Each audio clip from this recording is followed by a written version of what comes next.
기업과 사회의 관계는 몇 가지 방식으로 정의할 수 있습니다. 기업은 법률적으로 국가의 산물이며 사회의 이해 안에서 법적 실체, 법적 권리와 특권을 부여받았습니다. 따라서 사회는 기업에게 그 존재 이유인 경제적 기능을 이행하라고 요구해야 합니다. 기업의 기능면에서 받는 효율성에 대한 요구와 사회의 안정, 번영이라는 면에서 받는 효율성에 대한 요구 사이에 존재하는 것은 무엇인가라는 질문에 대해서는 사회를 위해 필요한 경제정책과 기업의 기능 및 효율성을 위한 경제정책 사이의 상호 의존성입니다. 자유기업 사회의 기능은 하나의 경제정책으로 도요구 사항을 충족시킬 수 있을 때만 존재 가능하고 상호의존성은 다음의 세 가지 관점에서 논의할 수 있습니다. 첫 번째는 사회적 안정을 향한 요구와 대기업의 구조적 요구 사이에는 어떤 관계가 있는가입니다. 두 번째는 제도적 효율성의 기준과 척도인 이윤과 경제적 효율성의 사회적 기준인 최저비용으로 하는 최적 생산 사이의 관계에 대한 것입니다. 마지막으로 자유기업 시스템에 대한 관점으로 정치적으로 통제되지 않는 기업들에 기초하여 이윤을 창출하려는 요구를 동기로 가지며 경쟁적 시장에 의해 조절되는 경제를 기반으로 하는 자유기업 시스템은 고용 안정과 고용 확장 요구를 만족시킬 수 있는가입니다. 현대 사회는 사회적 신념에 상관없이 경제가 대기업이라는 구조로 만들어질 수밖에 없다는 것입니다. 대기업들이 경제적으로는 기업의 안정성, 생존, 효율성에 기여하며 사회적으로도 안정성과 효율성에도 기여합니다. 사회적으로 중요하다는 주장은 독점에 대한 문제 제기로 이어집니다. 전통적으로 독점적 지위는 기업 생존을 위한 최고의 안전망으로 간주되었습니다. 하지만 독점 기업이나 독점 산업은 사회적 안정성과 경제적 효율성을 떨어뜨립니다. 절대 권력에는 늘 권력 남용이라는 문제가 내재되어 있습니다. 독점은 반사회적입니다. 독점이야말로 기업의 최고의 이익이라는 주장은 옳지 않습니다. 현대 대량 생산 조건하에서 최대 이윤은 최대 효율성에 달려 있습니다. 그리고 시장 척도 없이는 효율성의 객관적 확인을 제대로 할 수 없습니다.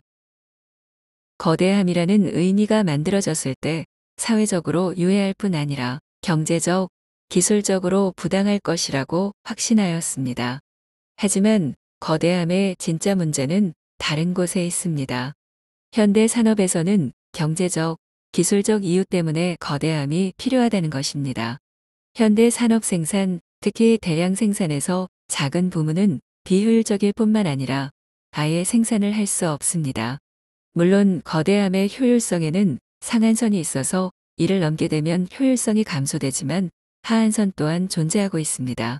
대부분의 현대 산업에서 상한선은 굉장히 높은 편입니다.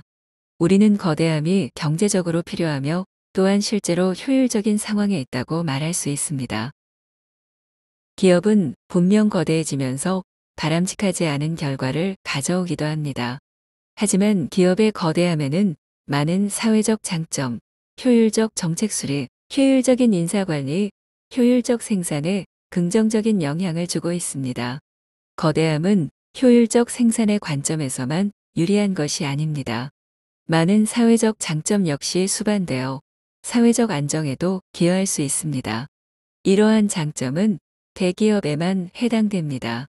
대기업은 거대함으로 인해 현실의 일상적 문제에서 벗어나 장기적 전망을 갖고 조직과 사회 사이의 관계를 고려하는 정책과 특별한 정책 수립을 할 수 있습니다.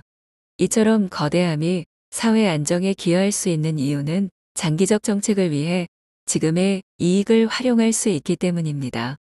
이는 가격 책정, 판촉, 판매 등의 문제와 고용 정책에도 적용됩니다. 대기업이 분권화된 상황에서 존재할 수만 있다면 중소기업보다 더 효율적으로 능력 있는 사람들을 발굴하고 개발하여 성장시킬 수 있습니다.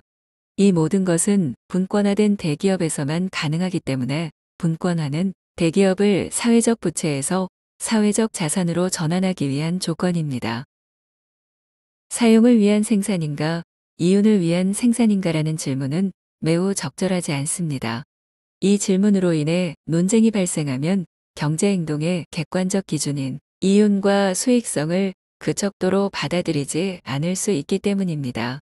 이윤 동기는 인간의 행동과 반응에서 오는 것이고 우리 사회에 주어진 조건과 신념하에서 개인의 욕구를 사회적 목적과 행동으로 전환하기 위한 가장 효율적이며 간단한 메커니즘입니다. 어떤 사회도 인간의 창조적 본능만을 기반으로 할 수 없습니다. 사회적 삶이 가능하려면 개인적 만족과 개인적 욕구를 사회적 목적으로 바꾸는 조직원리가 항상 필요합니다. 이 조직원리가 바로 이윤동기이며 사회에서 가장 효율적인 장치입니다. 이윤에 대한 끈질긴 비판은 시장제도에 대한 저항입니다. 시장을 사회의 경제생활에 조직원리로 사용하는 것에 대하여 반대하는 것입니다. 경제성장을 사회적 선으로 받아들인다면 가격도 사회적으로 건설적으로 받아들여야 하고 이런 의미에서 시장 시스템은 자연스러운 시스템입니다. 시장에 대한 규제와 개입은 결코 직접적인 정치적 통제 형태를 취해서는 안 되며 정치적 결단으로 시장 행동을 대체하는 형태가 되어서도 안 됩니다. 이는 언제나 시장의 활동 범위에 대한 한계를 설정하는 것에 국한되어야 합니다. 시장은 완전한 제도가 아니고 모든 것을 포괄하는 제도도 아닙니다. 하지만 그 한계 내에서 시장은 사회적 이익에 입각해서 운영됩니다.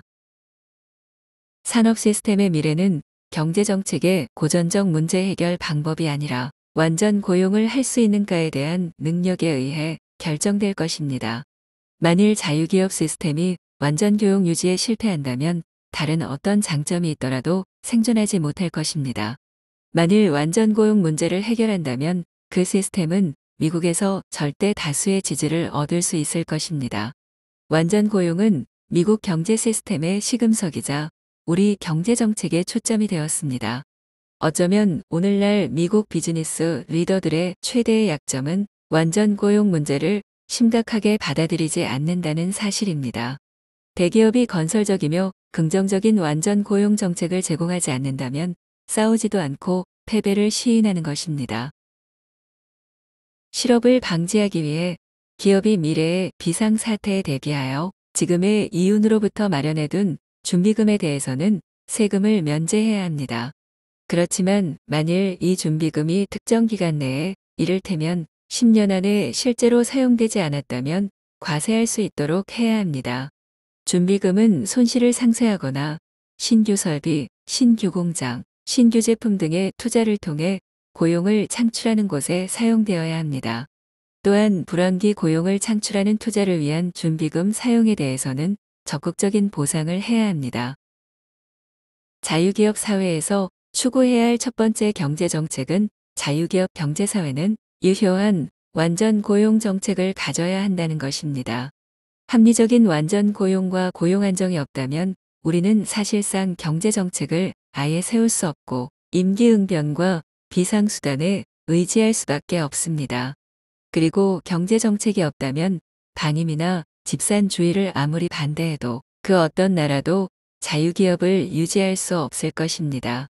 두 번째는 유효한 경제정책은 사회의 생존을 위해 개인의 경제행동보다는 집단적 정치행동이 필요한 영역들을 명확히 결정해야 합니다. 세 번째는 경제적 효율성을 위해 경제적 합리성, 즉 시장 가격에 기초하는 동시에 시장 가격에 의해 조직되어야 하면서도 더불어 사회 안정 또는 사회 정의를 위해 시장에 맞서 보호되어야 합니다. 네 번째는 독점 방지인데 자유기업 스스로를 위해서도 가장 중요한 과업들 중 하나입니다. 반사회적인 독점과 분권화를 통해 사회적 자산으로 될 수 있는 단순한 거대함을 혼동하지 않도록 주의해야 합니다. 마지막으로 우리가 만든 경제 자산의 보존에 중점을 두어야 합니다. 이는 미래의 자본 투자를 위한 자본 자원의 축적을 장려하는 재정 정책의 도입을 의미합니다. 자유기업 요구와 현대 산업의 요구 사이에 갈등이 없다고 주장하려면 한 가지 단서가 필요합니다. 자유기업 경제 정책은 조화 없이는 불가능합니다. 불황 극복에 성공하지 못한다면 미국 사회는 거의 틀림없이 경제 활동의 목표로 경제 발전보다는 경제적 안정을 택하게 될 것입니다.